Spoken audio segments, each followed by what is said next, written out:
آج دنیا کی سب سے خطرناک کشیدگیوں میں سے ایک شاید یہی ہے، ایران، اسرائیل اور امریکہ۔ لیکن یہ دشمنی جو آج دنیا کو جنگ کے دہانے پر لے آئی ہے، یہ اچانک شروع نہیں ہوئی۔ اس کے پیچھے ایک ایسی تاریخ چھپی ہے جس میں کبھی یہ ممالک گہرے دوست ہوا کرتے تھے۔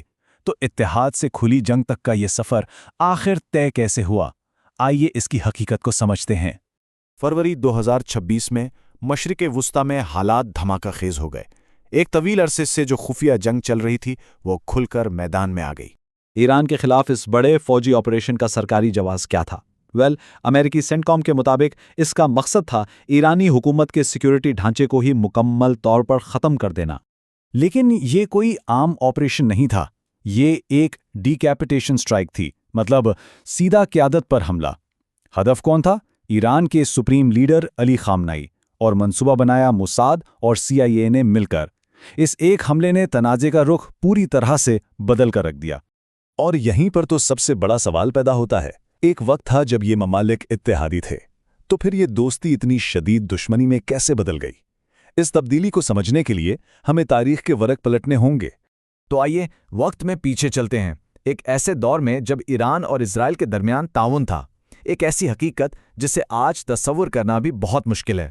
یہ شراکت داری کوئی معمولی نہیں تھی۔ دیکھیے 1948 میں جب اسرائیل بنا تو ایران پہلے مسلم ممالک میں سے تھا جس نے اسے تسلیم کیا۔ 50 کی دہائی میں بین گوریون کے پیریفری ڈاکٹرن نے اس رشتے کو ایک نظریاتی بنیاد دی۔ 1958 تک تو حالات یہ تھے کہ موساد اور ایران کی خفیہ ایجنسی ساواک نے مل کر ٹرائیڈنٹ اتحاد بنا لیا تھا، اور 1977 تک یہ ممالک پروجیکٹ فلاور کے تحت مل کر میزائل بھی تیار کر رہے تھے۔ یہ پیریفری ڈاکٹرین کیا تھی؟ اس کا بنیادی نظریہ بہت سادہ تھا، دشمن کا دشمن دوست ہوتا ہے۔ اسرائیل عرب ممالک میں گھرا ہوا تھا، لہٰذا اس نے ایران اور ترکی جیسی غیر عرب طاقتوں کے ساتھ اتحاد کیا تاکہ عرب قوم پرستی کے مشترکہ خطرے کا مقابلہ کیا جا سکے۔ لیکن پھر 1979 میں ایک ایسا واقعہ پیش آیا جس نے نہ صرف ایران بلکہ پورے خطے کا نقشہ ہمیشہ کے لیے بدل کر رکھ دیا۔ یہ تبدیلی راتوں رات آئی۔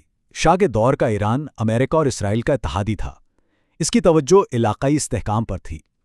لیکن 1979 کے اسلامی انقلاب کے بعد آیت اللہ خمینی کی قیادت میں ایران نے امریکہ کو بڑا شیطان اور اسرائیل کو ناجائز ریاست قرار دے دیا۔ خارجہ پالیسی کا محور اب جغرافیائی سیاست سے ہٹ کر نظریاتی انقلاب بن چکا تھا۔ اور یہ تبدیلی صرف بیانات تک محدود نہیں تھی۔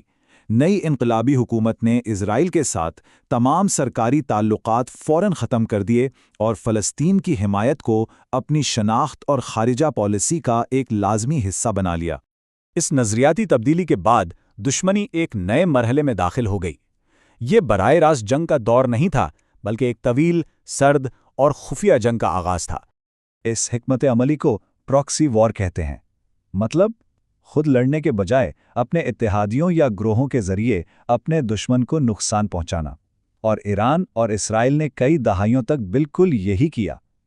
ایران نے حزب اللہ اور حماس جیسے گروہوں کو مسلح کر کے اسرائیل کی سرحدوں پر ایک مستقل خطرہ قائم رکھا۔ جواب میں اسرائیل نے ایران کے جوہری پروگرام کو نشانہ بنایا، سائبر حملے کیے اور اس کے سائنسدانوں کو قتل کیا تاکہ اس کی پیش رفت کو روکا جا سکے۔ 2000 کی دہائی کے بعد یہ خفیہ جنگ ایک نئے اور کہیں زیادہ خطرناک میدان میں داخل ہو گئی، اور وہ تھا ایران کا جوہری پروگرام۔ 2015 میں دنیا کی بڑی طاقتوں نے ایران کے ساتھ ایک تاریخی جوہری معاہدہ کیا جسے JCPOA کہا جاتا ہے۔ اس معاہدے نے ایران کے جوہری پروگرام پر سخت پابندیاں لگائیں، ان کے سینٹریفیوجز اور افزودہ یورینیم کے ذخیرے کو ڈرامائی طور پر کم کر دیا۔ بدلے میں ایران پر لگی اقتصادی پابندیاں اٹھا لی گئیں۔ لیکن یہ سفارتی کامیابی زیادہ دیر تک قائم نہ رہ سکی۔ مئی 2018 میں امریکہ نے یونیلیٹرل طور پر اس معاہدے سے دستبرداری کا اعلان کیا اور ایران پر دوبارہ سخت پابندیاں لگا دیں۔ یہ وہ لمحہ تھا جب تناؤ ایک بار پھر عروج پر پہنچ گیا۔ اس کے بعد کے سالوں میں حالات تیزی سے بگڑتے چلے گئے، اور جو ایک خفیہ جنگ تھی وہ آہستہ آہستہ ایک کھلی جنگ کی شکل اختیار کرنے لگی۔ جون 2025 میں 12 روزہ جنگ نے پہلی بار براہ راست تصادم کی خطرے کی گھنٹی بجائی۔ لیکن اصل دھماکہ فروری 2026 میں ہوا، جب امریکہ اور اسرائیل نے مل کر آپریشن ایپک فیوری میں سپریم لیڈر خامنئی کو قتل کر دیا۔ ایران کا جواب فوری اور شدید تھا، جس نے پورے خطے کو جنگ کی آگ میں جھونک دیا۔ اب سوال یہ پیدا ہوتا ہے کہ ایران اس قدر شدید حملوں کے باوجود پیچھے کیوں نہیں ہٹ رہا اور اس جنگ کے پوری دنیا کے لیے کیا نتائج ہو سکتے ہیں؟ اس کی 3 بڑی وجوہات ہیں۔ پہلی، نظریاتی۔ ایرانی حکومت کے لیے اسرائیل کا وجود ناقابل قبول ہے۔ دوسری، جغرافیائی۔ ایرانی خود کو ایک علاقائی طاقت سمجھتا ہے اور پیچھے ہٹنے کو اپنی کمزوری تصور کرتا ہے۔ اور تیسری، اور شاید سب سے اہم، اسٹریٹجک وجہ۔ ایرانی قیادت کا ماننا ہے کہ امریکہ اور اسرائیل کا حتمی مقصد حکومت کو تبدیل کرنا ہے، اس لیے یہ ان کے لیے بقا کی جنگ ہے۔ اور اس تنازع کے اثرات صرف مشرق وسطیٰ تک محدود نہیں ہیں۔ یہ نقشے دکھاتے ہیں کہ یہ خطہ دنیا کی توانائی کی سپلائی کے لیے کتنا اہم ہے۔